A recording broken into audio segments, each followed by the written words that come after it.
Hello everyone, मैं TS धाकड़। आज आप स्टडी करेंगे high order thinking questions based on general physics. Let's see this question advance 2024। ये advance में पूछा गया क्वेश्चन है बेटा। 24 में प्रीवियस ईयर में पूछा गया है, लेकिन आपको बहुत ही सिंपल लगेगा। देखिए, बेसिक फंडामेंटल बेसिक थ्योरी आपकी जितनी स्ट्रांग होगी और आप वर्कआउट अच्छे से करेंगे, बिल्डअप करेंगे, तो हर क्वेश्चन मच्छर लगेगा। Let's see. Dimensionless quantities constructed in term of electronic charge. In term of electronic charge, small e. Permittivity of free space epsilon naught, Planck's constant h, and speed of light c. If the dimensionless quantity is written as e raised to the power alpha, e raised to the power alpha, epsilon naught, power beta, Planck's constant, gamma T tail, ये dimensionless है according to question. Dimensionless है ना बेटा, तो इधर क्या होगा? Dimensionless मतलब m0 l0 t0। E electronic charge, dimension of charge a1 t1 whole raise to the power alpha. Permittivity आप अलग से फाइंड कर लें अकॉर्डिंग टू कूलॉम्स लॉ के electrostatic constant 1/4 pi epsilon naught q1 q2 upon r square. Epsilon naught equal to q1 q2 upon 4 pi F R square. q1 q2 coulomb square 4 pi pure numerical value newton metre square, तो coulomb square a2 t2 Newton m1 l1 t-2 metre square l2। मैं direct भी लिख देता, लेकिन आपको समझाने के लिए मैं बता रहा हूं।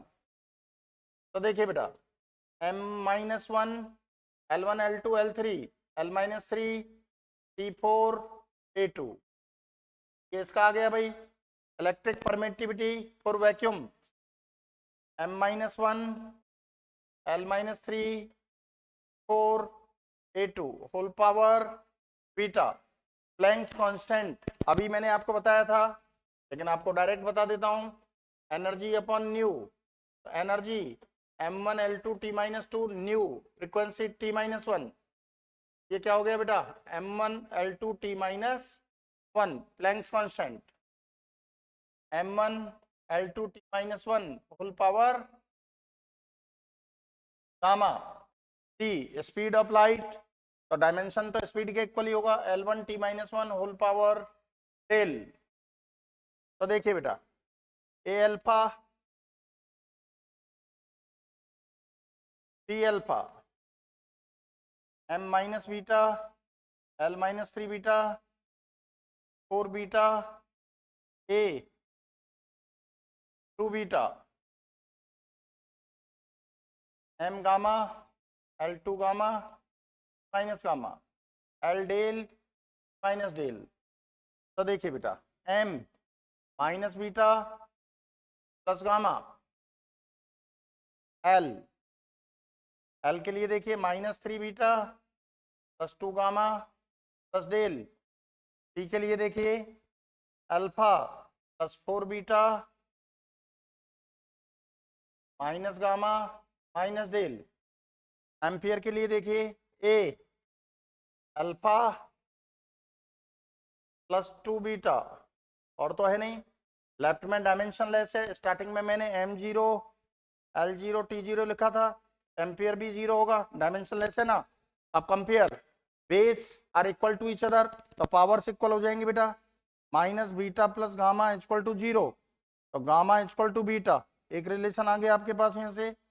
l -3 beta plus 2 gamma plus del equal to 0, तो गामा इक्वल टू आप बीटा ही रख दें, -3 beta plus 2 beta plus del. तो देखो यहां से सॉल्व करेंगे तो del equal to beta, del equal to beta हो गया ना बेटा। अब टाइम के लिए alpha plus 4 beta minus gamma minus del equal to 0, okay,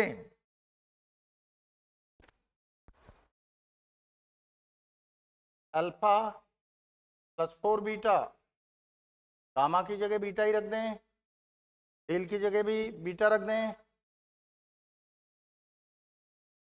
तो देखिए बेटा, 4 beta minus beta minus beta 2 beta, alpha equal to -2 beta relation आ गया।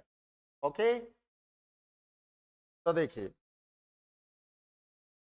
Alpha equal to -2 beta and beta equal to gamma equal to del, beta equal to gamma equal to del, ये relation आ गया। तो correct options देखें, question में कह रहा है n is a non zero integers, तो beta equal to gamma equal to del, तो beta equal to gamma equal to del, देखो beta equal to gamma equal to del, ये ऑप्शन मैच कर गया। And beta equal to alpha equal to -2 beta, तो -2 beta, तो minus sign तो किसमें include हो जाएगा, एन में। तो आपका करेक्ट ऑप्शन क्या हो गया बेटा, ए। देखो beta equal to gamma equal to del केवल फर्स्ट ऑप्शन में ही इक्वल है तीनों की वैल्यू, और अल्फा इक्वल टू -2 बीटा, तो ये 2n के इक्वल आ गया। n क्या है, non zero integer. Your correct option A, correct option A हो गया ना बेटा। Okay, thank you.